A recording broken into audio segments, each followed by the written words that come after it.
ಈ ಮಧ್ಯದಲ್ಲಿ ಮತ್ತೊಮ್ಮೆ ದಲಿತ ಸಿಎಂ ಮಾತು. ಮತ್ತೊಮ್ಮೆ ಅಂದೆ ನಾನು. ಹಿಂದೆ ಅನೇಕ ಸಲ ದಲಿತ ಮುಖ್ಯಮಂತ್ರಿ ಮಾತು ಬಂದು ಹೋಗಿದೆ. 5 ವರ್ಷಕ್ಕಂತೂ ಸಿದ್ದರಾಮಯ್ಯನವರು ಮುಖ್ಯಮಂತ್ರಿ, ಮುಂದಿನ ಅವಧಿ ದಲಿತರಿಗೆ ಸಿಗಬೇಕು ಅಂತ ಮಾತಾಡಿದವರಿದ್ದಾರೆ. ಸಿದ್ದರಾಮಯ್ಯನವರೇ ಮುಖ್ಯಮಂತ್ರಿ ಆಗಿ ಮುಂದುವರಿಬೇಕು, ಅಕಸ್ಮಾತ್ ಬದಲಾವಣೆಯಾಗುವುದಾದರೆ ದಲಿತರಿಗೊಂದು ಅವಕಾಶ ಸಿಗಬೇಕು ಅಂತ ಮಾತಾಡಿದವರಿದ್ದಾರೆ. ಅದರ ಮಧ್ಯದಲ್ಲಿ ಎಚ್.ಸಿ. ಮಹದೇವಪ್ಪನವರು, ಇವರ ಮಾತಿನ ಧಾಟಿನೂ ಅದೇ. ಈಗ ಸಿದ್ದರಾಮಯ್ಯನವರು ಇದ್ದಾರಲ್ಲ, ಅವಕಾಶ ಸಿಕ್ಕಾಗ ದಲಿತರಾಗಬೇಕು ಅಂತ. ಬಟ್ ಇವರು ಆಡಿದ ಒಂದು ಮಾತು, ಇವರ ಒಟ್ಟಾರೆ ಹೇಳಿಕೆಯಲ್ಲಿನ ಒಂದು ವಾಕ್ಯ ಗಮನ ಸೆಳೆಯೋ ಹಂಗಿದೆ. ಏನದು? ದಲಿತರು ಓಟ್ ಹಾಕಿದ್ದಾರೆ, ಅವರ ನಾಯಕರು ಸುಮ್ಮನಿದ್ದಾರೆ, ಬೇರೆಯವರು ಮುಖ್ಯಮಂತ್ರಿ ಆಗಬೇಕು ಅಂತ ಪ್ರಯತ್ನಿಸ್ತಾ ಇದ್ದಾರೆ ಅಂತ. ಯಾರು ಬೇರೆಯವರು? ಅಫ್ಕೋರ್ಸ್ ಡಿ ಕೆ ಶಿವಕುಮಾರ್ ಅವ್ರ ಬಗ್ಗೆ ಮಾತಾಡಿರ್ತಾರೆ. ದಲಿತರು ಓಟ್ ಹಾಕಿದ್ದಾರೆ, ದಲಿತ ನಾಯಕರು ಸುಮ್ಮನಿದ್ದಾರೆ, ಬೇರೆಯವರು ಮುಖ್ಯಮಂತ್ರಿ ಆಗಬೇಕು ಅಂತಿದ್ದಾರೆ. ಅಂದರೆ ಒಕ್ಕಲಿಗರು ಅಷ್ಟು ಪ್ರಮಾಣದಲ್ಲಿ ಕಾಂಗ್ರೆಸ್ಸಿಗೆ ಓಟ್ ಹಾಕಿಲ್ಲ ಅಂತ ಹೇಳ್ದಂಗೆ ಇತ್ತಿವ್ರು. ಕೇಳಿಸ್ಕೊಳ್ಳಿ ಒಮ್ಮೆ. ಸದ್ಯಕ್ಕೆ ಮುಖ್ಯಮಂತ್ರಿ ಸಿದ್ದರಾಮಯ್ಯನವರು ಇದ್ದಾರೆ. ಕೂಗು ಇನ್ನೂ ಮುಟ್ಟಿಲ್ಲ. ಸಿದ್ದರಾಮಯ್ಯವರು ಅಧಿಕಾರದಲ್ಲಿ ಮುಖ್ಯಮಂತ್ರಿ ಇರೋದ್ರಿಂದ ಮುಂದೆ ದಲಿತ ಮುಖ್ಯಮಂತ್ರಿ ಆಗಬಾರ್ದು ಅಂತ ಹೇಳಲ್ಲ, ಆಗಬೇಕು ಒಂದು ರಾಜ್ಯದಲ್ಲಿ. ಅದಕ್ಕೆ ಅವಕಾಶಗಳು, ಸನ್ನಿವೇಶ ಬರಬೇಕು.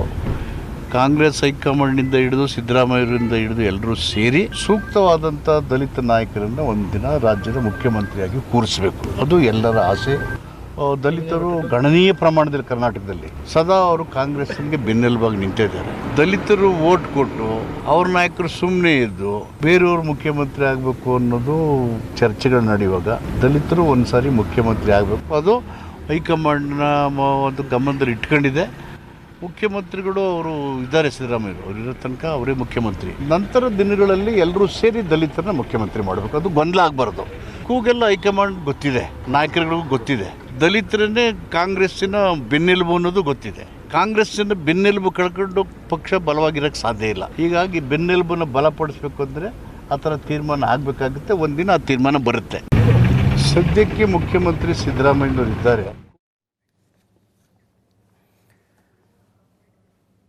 ಇವರ ಹೇಳಿಕೆಯ ಬಗ್ಗೆ, ಎಚ್.ಸಿ. ಮಹದೇವಪ್ಪನವರ ಹೇಳಿಕೆಯ ಬಗ್ಗೆ ಡಿ ಕೆ ಶಿವಕುಮಾರ್ ಅವರ ಪ್ರತಿಕ್ರಿಯೆ ಕೇಳಿದಾಗ ಅದು ಇಂಟ್ರೆಸ್ಟಿಂಗ್ ಇತ್ತು.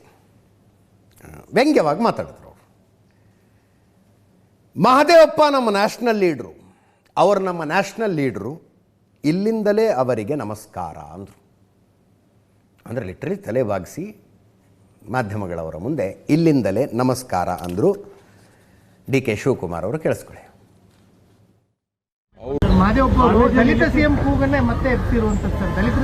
ಅವರು ನಮ್ಮ ನ್ಯಾಷನಲ್ ಲೀಡ್ರು, ಇಲ್ಲಿಂದನೇ ಅವ್ರಿಗೆ ನಮಸ್ಕಾರ.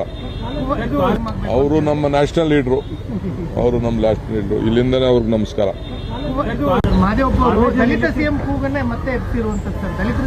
ಅವರು ನಮ್ಮ ನ್ಯಾಷನಲ್ ಲೀಡ್ರು, ಇಲ್ಲಿಂದನೇ ಅವ್ರಿಗೆ ನಮಸ್ಕಾರ.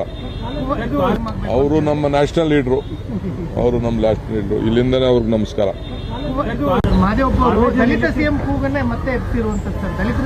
ಅವರು ನಮ್ಮ ನ್ಯಾಷನಲ್ ಲೀಡ್ರು,